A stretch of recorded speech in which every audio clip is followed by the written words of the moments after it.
واجب پزی کله محکم بخوره. اینقدر خوشم این ویدیوها میاد.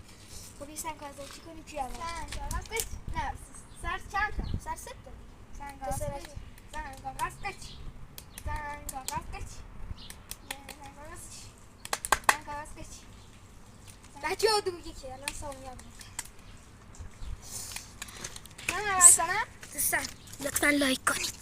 خواهشم 3 2 1 دو نفس میکشه 6 ثانیه شد. 6 ثانیه شد. بچه نگاه بیا تو کامنت ها بنویسید سامیان متقلب.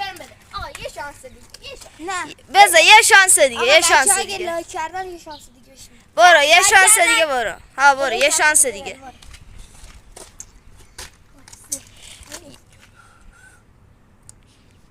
1 2 3 4 5 6 7 8 9 نمیتونم روی پس گرایی بمزن 9 ثانیه. آقا بیا بچه ها با وایسا آروم بزن.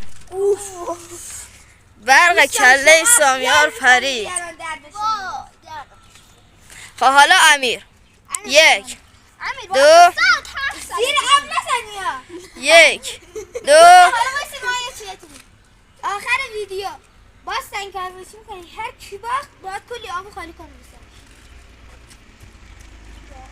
معلومه من برنده همین برو امیر. من همین آب بریز سره اگه تو کمتر از 9 ثانیه رفتی تو با آبو بریز رو کلت.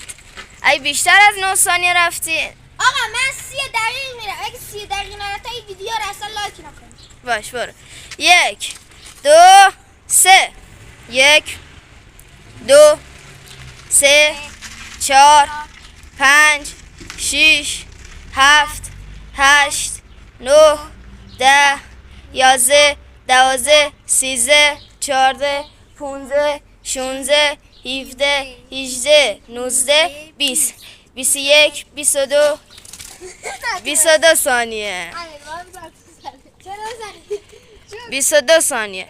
سامیار گوشید شارژ نداره. 20 ثانیه دیگه گوشید خاموش میشه. بدو سریع آبو بریز رو کله سامیار.